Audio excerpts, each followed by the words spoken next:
Everybody had a kid like Miguel Ramero in their school when they were growing up. Miguel was the kid who laughed out loud if you missed a basket in gym. He was the kid who made you second guess raising your hand in class when you knew the answer. You remember that guy? The principal knew him.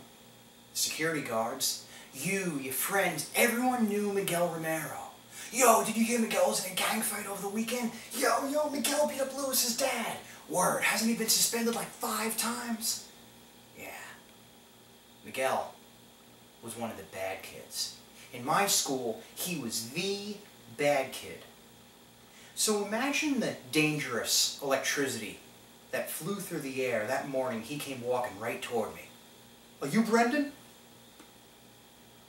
Yes. Brendyn Schneider? Your dad's name is Ed Schneider? My dad? Miguel wanted to kill me and my father? My dad's my father. My dad is Ed Schneider. He is my dad. He is my good dad. Thank you. And he hugged me. Remember the tough guy hugs? Reach around, 2 quick pats to the back? Yo, your father is a great man. You ever need anything, you gotta let me know, okay? And he walked away. It's a good thing, too, because if Miguel would have stood around waiting for an answer, he would have been standing there about 8 months. The most dangerous person on the planet. Jeffrey Dahmer, Boston Strangler, it doesn't matter. Miguel Ramero just offered me protection, and my dad was involved. Hey, Dad? Good, come here, you can help me. My father was messing around with the TV again.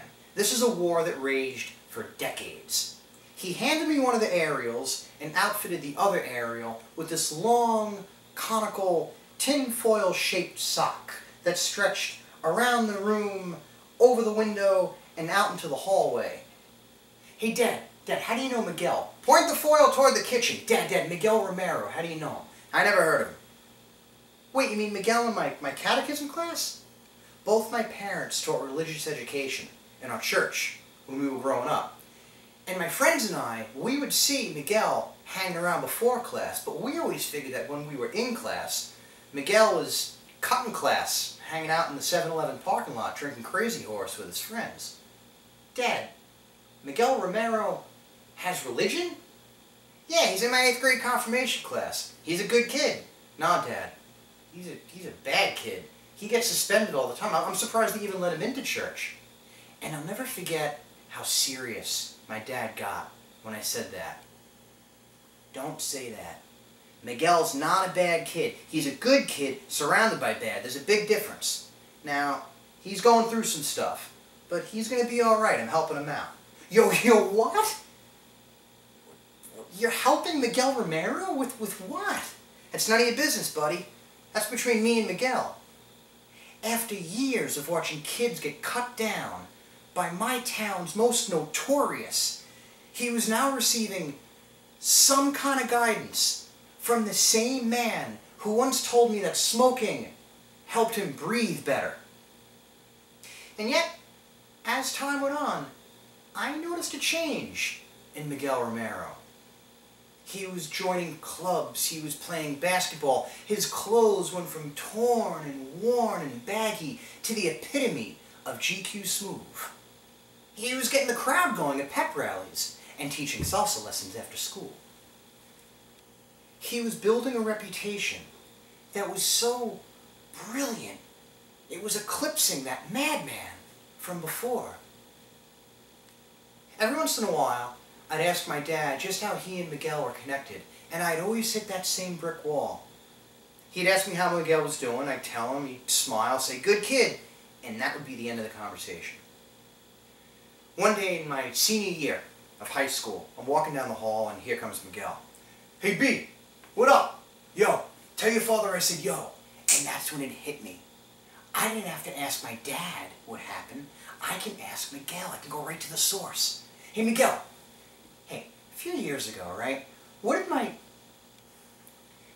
8th grade confirmation class, right? My dad was your teacher. What did he..." And the bell rings. It's the end of the day. I mean, we have lockers slamming shut, and we have sneakers squeaking across the hall. I mean, the buses were going to leave. We all had to go. "Never mind, Miguel. I'll talk to you later." And he smiled and he turned and he ran down the hall. I mean, I really hardly knew the kid, so how could I ask him? Now flash forward to about, I don't know, like 2 years ago. I'm cleaning out my closet and I come across my high school yearbook. So I start thumbing through the pages and I come across a picture of Miguel. And it occurs to me that after all those years, I still didn't know what happened between Miguel and my dad. So I called my father. Hey Dad, do you remember Miguel Ramero? Never heard of him. Yeah, you do. He was in your 8th grade confirmation class. Oh wow, Miguel? Miguel Ramero. Yeah, sure, I remember him. Good kid. Yeah, see Dad, he wasn't always a good kid. When I first knew him, he picked on a lot of my friends. Yeah, when he first came into my class, he was a real punk. Dad, you said it was just the opposite. You said that he was a good kid surrounded by bad and that there was a difference. I said that? Yeah, you did. That's pretty good. Dad, I gotta know. I mean, the kid starts out as this terrifying bully, comes up to me out of the blue one day, pats me on the back, says that you're a good guy, and then he completely changes his life. What did you say to that kid? And my dad was quiet for a few seconds. And then he said to me, you know, it's been a few years. I can tell you what happened to Miguel. The kid comes into my class thinking he's hot stuff, right? I mean, he's bothering the other kids, he's mouthing off to me. I'm letting a lot of it go, but I'm watching him. First few classes, he's sitting with this girl. And then one night, they're on opposite ends of the room. She's trying to hide how upset she is, and he's still acting like a tough guy. Now, when you're dating, at that age, you break up over stupid stuff all the time, but something just wasn't right. So I had him stay after class. And after everyone leaves, I say to him, so what's going on, Miguel? Nothing? What's going on with you? Look, why don't you stop wasting my time? No, you look. You think I want to be here? My mother makes me come to this, so why don't you just step off? And that's when I walk over and close the door. And the kid's face drops, right? That class knew when I wasn't fooling around. That's not what I'm talking about, Miguel. What's going on between you and the girl? Nothing. Don't worry about it. It's none of your business. You know, you made it my business when you brought it in here. Yeah, whatever, pal. Can I go now? No. No, you can't. Look, you alright? You okay? You need some kind of help? What? I said, do you need some help? No? No, I don't need any help. I think you do.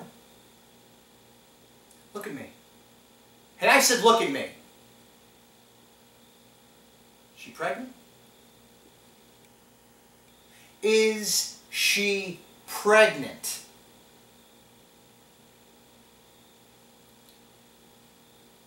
Yeah. What? Yes. Yeah, she's pregnant. Is it yours?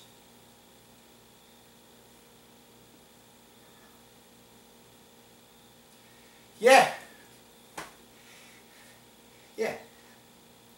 It's fine. She's gonna have a little baby. And you know what? Her father's gonna kill me. She said she's gonna tell him, and I swear to God he's gonna kill me. You know where she lives? Yeah. Your father home? Nah, he don't live with us. Alright, get your coat. No way. Come on, be a man. Where's the tough guy now? You know, all that jiving and high talk when it's easy, but when the chips are down, it's no way, and can I go now, and step off. Quit your crying, grab your coat, and let's go.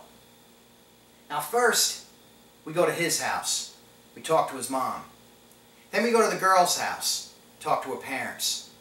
Now it was dicey for a little while, but both families worked it out. She had the kid, and the church helped get the child adopted. Now, I had Miguel stay after class a lot that year, but not because he was being bad, it was just the opposite. I wanted to get to know him.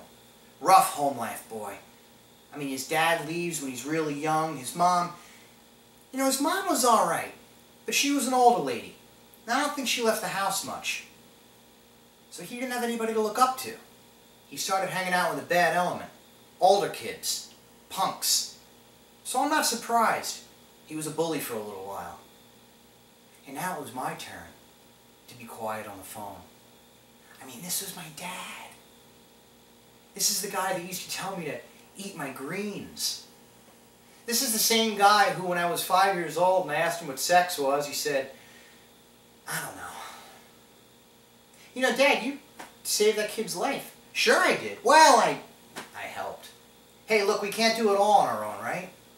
And as I hung up the phone, it occurred to me, I'd always known Miguel to be a bully, but I never once stopped to think what made him one, or what it takes to bring a person back.